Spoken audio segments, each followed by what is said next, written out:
In 1956, I shall not go to the polls. I have not registered. I believe that democracy has so far disappeared in the United States that no two evils exist.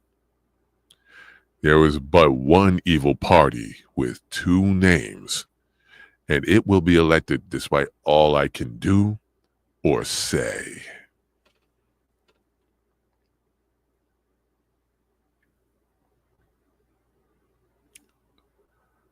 I'm going to read that again. In 1956, I shall not go to the polls. I have not registered. I believe that democracy has so far disappeared in the United States that no two evils exist. There is but one evil party with two names, and it will be elected despite all I can do or say. That is the words of W.E.B. Du Bois in 1956 in this book, Predjudential, Black America and the Presidents. Good night, y'all now. It would normally sound like I'm about to leave and just end the reading right there, but I'm not. I'm saying good night because it's actually 9 o'clock in the East Coast here, New York. Paul Greene-Dennis here, a.k.a. Deep Green, voice actor, musician. And normally I have been reading and still do the readings of One Nation Under Blackmail, Volume 1. And tomorrow I start one of the heftiest chapters in that book. Chapter 6 of Private CIA. But tonight, I want to do like a different type of hefty reading. A reading that will make some of you uncomfortable, because it's also true in this book. This book I'm reading is Predjudential, Black America and the Presidents. It is dealing with the reality of Black America and the presidents and how they, you know what? I'm going to just get straight into it.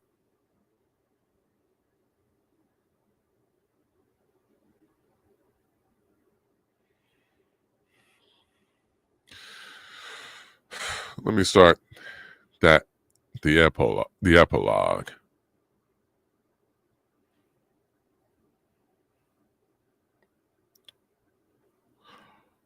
Once upon a time, there were millions of people living on a continent. They were invaded by people from a distant part of the world.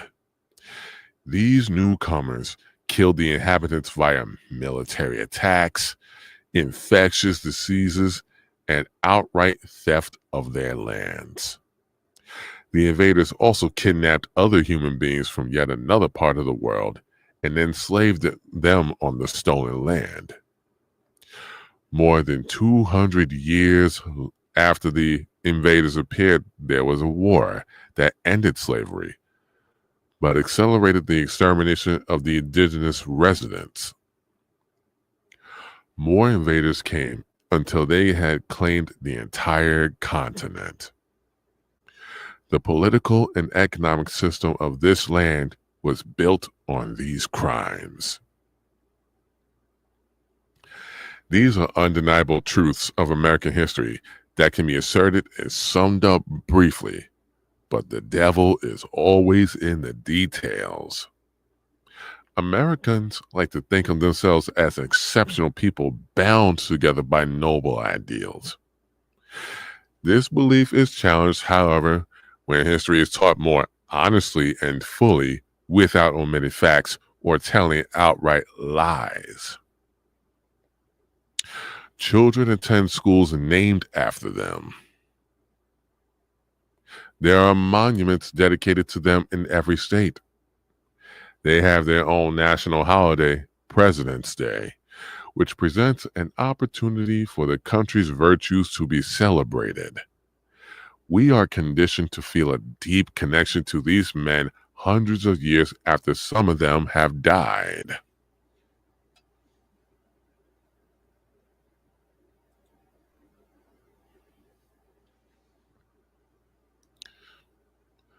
The language used to create and protect presidential images is telling. The first several presidents are known as the Founding Fathers, a term that affirms patriarchy and white supremacy. George Washington is more than just the first president. He is the father of our country. Regardless of our group affiliations and histories, we are taught to see that these people are benevolent figures, no matter what actions they took while in office. Most Americans are taught from childhood, for instance, that George Washington and Thomas Jefferson were brave and brilliant men in any number of ways. But the fact that both men owned human beings as slaves is rarely mentioned in telling their stories or assessing their character. Americans are not taught that the British offered freedom to the enslaved people who fought on their side in the Revolutionary War. Abraham Lincoln, widely regarded as the great liberator, initially sought to limit the spread of slavery rather than to end it, and actively considered the option of deporting or segregating black people to make America a whites-only society.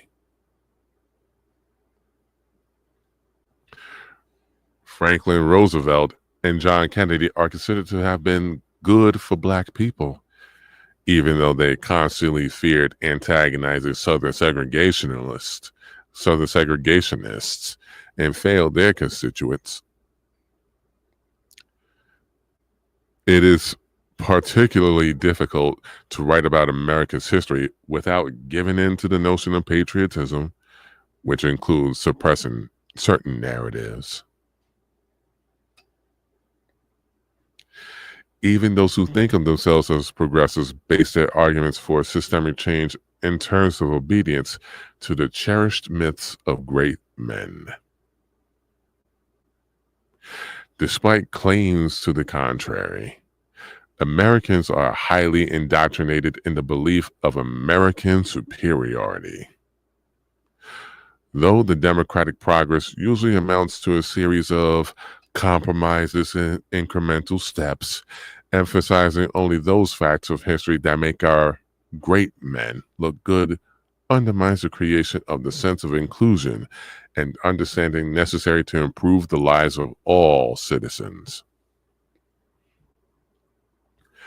This book is an effort to shed light on the truth.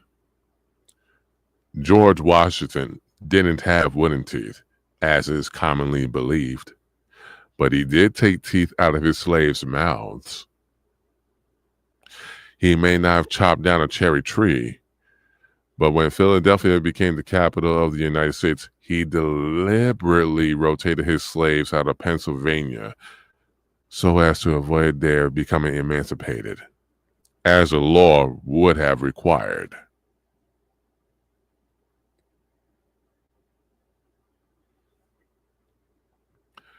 The very foundation of this country, the celebrated Declaration of Independence from Great Britain, was tainted by the fact that some delegates to the Second Continental Congress were keenly focused on the continuation of slavery.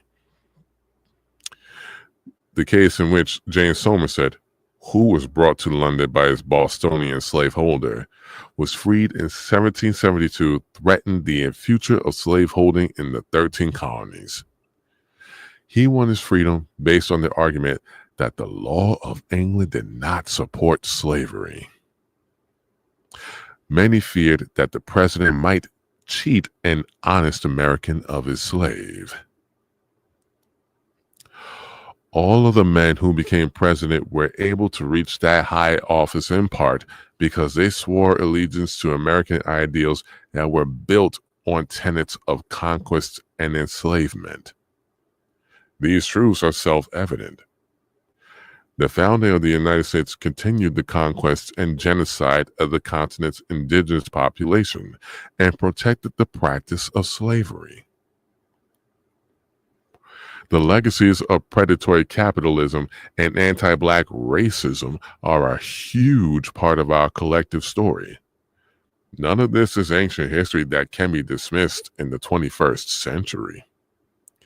These themes run deeply in our culture, and they should be acknowledged and understood.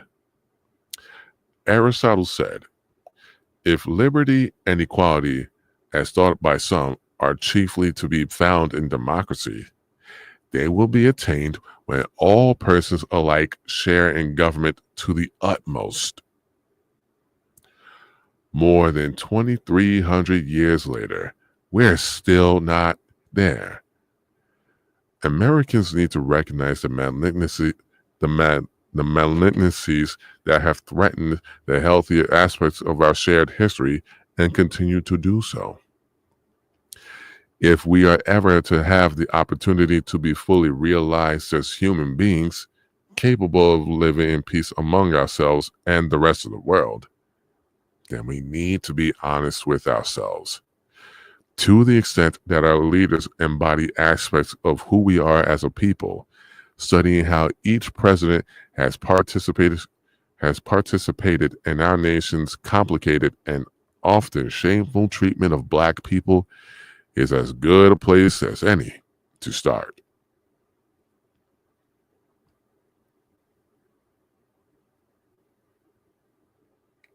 By the way, each chapter in this book, just so you know, is 45 chapters. Each chapter is a president in chronological order and what they did during their tenure as president pertaining to Black America. So this ain't for the faint of heart. Let me be clear. Chapter 1. George Washington. Here we go.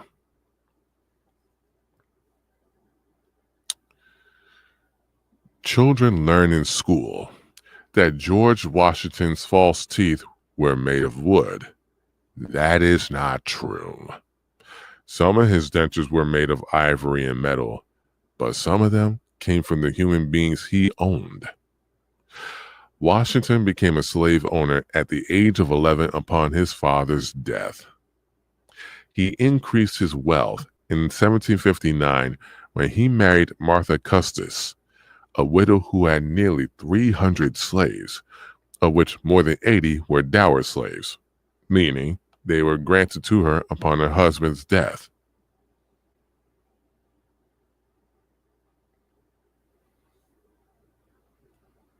While the remainder were in her custody until their minor son came of age to own them legally, while Washington had approximately 50. When Washington's dentures became ill-fitting and painful, he chose to get teeth from the people he owned. Records show that they were paid 122 shillings for 9 teeth, less than a third the going rate at the time. Washington told a friend, "I confess I have been staggered in my belief in the efficacy of transplantation."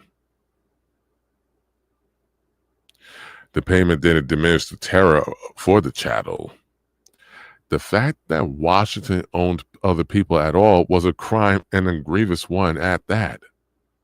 But the father of our country didn't see things that way because he did not see Black people as fully human, endowed with unalienable rights. And so he did everything in his power to maintain his hold on his living, breathing capital. His story sanitized for elementary school children is a fundamental example of the lies told about our nation's history that keep Americans ignorant of the truth and how it affects them today. The first capital of the United States was New York City, where Washington was sworn into office in 1789. The Residence Act, passed in 1790, mandated that the capital be temporarily moved to Philadelphia for a period of 10 years before being permanently established among the Potomac River in 1800. From the start, Northern politicians were held hostage by Southern plantation economy. Southerners insisted that the capital be located in a place that was decidedly dependent on the planter economy. The creation of a new capital city was an enormous victory for the slaveholding class.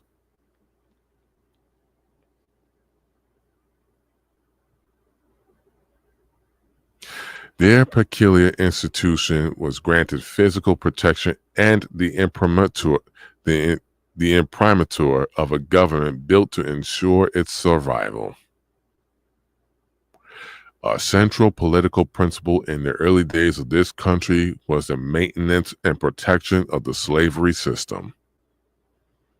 However, anyone who believes in American superiority is expected to omit or at least downplay this fact to maintain the illusion of democracy and beneficence. Even the 10 years of governance in Philadelphia proved to be problematic. A 1780 Pennsylvania law guaranteed enslaved people the right to seek their freedom if they remained in the state for more than 6 months. This could have put Washington in a bind, but he had a solution. He rotated his human property for 6-month intervals between Pennsylvania and Washington. He did this in flagrant violation of a 1788 amendment to this law, which prohibited such actions. In 1791, Washington started by rotating 9 people, including a dour slave named Ona Maria Oni Judge. In a letter to his secretary, Tobias Lear, Washington mused on the slaves' potential access to freedom. At any rate, it might, if they conceived they had a right to make them insolent in a state of slavery. As all except Hercules and Paris are dour Negroes, it behooves me to prevent the emancipation of them, otherwise I shall not only lose the use of them, but may have them to pay for. If upon taking good advice it is found expedient to send them back to Virginia, I wish to have it accomplished under pretext that may deceive both them and the public. Washington was serious about denying any opportunity for freedom. Oni Judge recalled her escape in an 1845 interview. Whilst they were packing up to go to Virginia, I was packing up to go. I didn't know where to go. I didn't know where. For I knew if I went back to Virginia, I should never get my liberty. I had friends among the colored people of Philadelphia, had my things carried there beforehand, and left Washington's house while they were eating dinner. Oni managed to flee to New Hampshire in 1796, but she still was not safe. The fugitive slave clause in the Constitution allowed for her to be returned to bondage, and the Washingtons tried incessantly to get her back. With more than 300 human beings among their collective property, the escape of even one might put the entire enterprise on shaky ground. A friend of the Washingtons saw a judge in New Hampshire and informed them. The president wrote a letter to his Secretary of the Treasury, Oliver Wolcott, demanding his assistance in getting Judge back. I am sorry to give you or anyone else trouble on such trifling occasion, but the ingratitude of the girl who was brought up and treated more like a child than a servant, and Mrs. Washington's desire to recover her, ought not to escape with impunity if it can be avoided. Washington sent intermediaries to try to trick Judge into returning with promises of freedom. Those promises were lies. As a dower slave, she could not have been freed without compensation given to the Custis estate, and the Washingtons' determination to recapture her is an indication they were unlikely to even contemplate such an effort. She avoided the attempts to entrap her and remained a free woman for the rest of her life.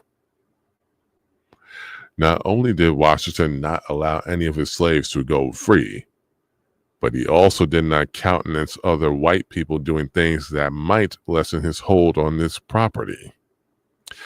Sally Greene was the abandoned wife of an overseer on Washington's Mount Vernon estate. When Washington learned in 1794 that she planned to open a small store in Alexandria, he was not pleased, and he wrote to his manager, William Pierce, "Caution Sally Greene against dealing with my Negroes after she's fixed in Alexandria. If she deals with them at all, she will be unable to distinguish between stolen or not stolen things, and if her conduct should lay her open to suspicion, she need expect no further countenance or support from me."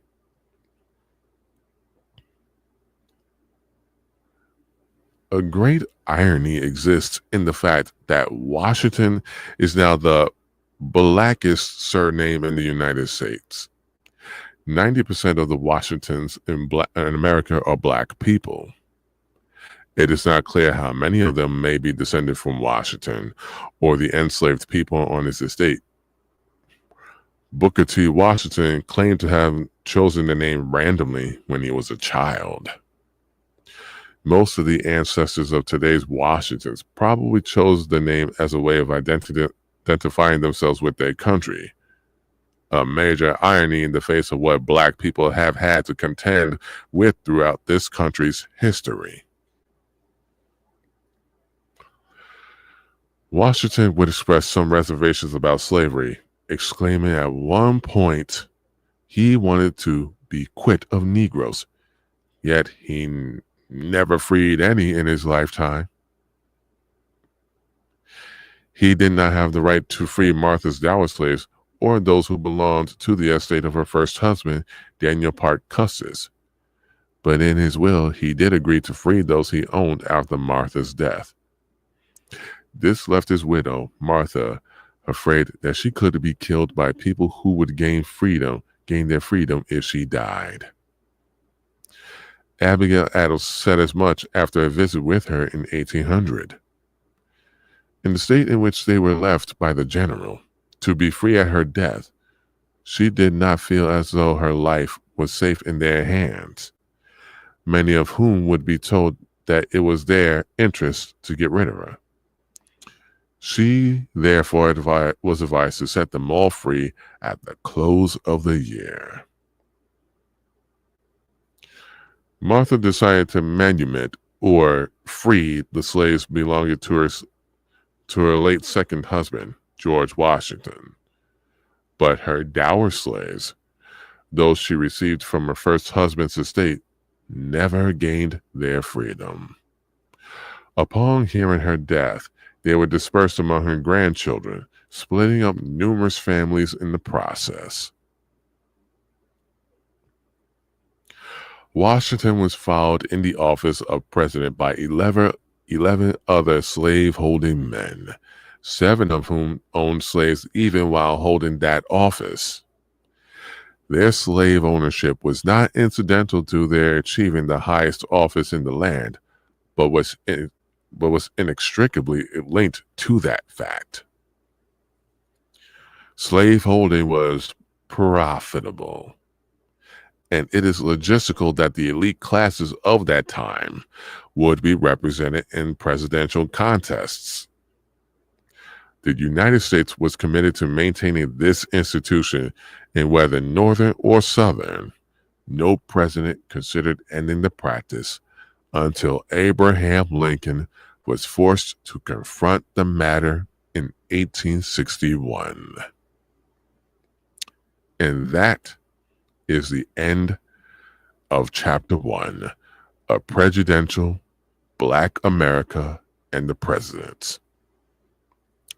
Chapter 2, which I'll most likely do on Thursday, probably at an earlier time, will be on John Adams. And with that, have a good night and get educated. Have a good night.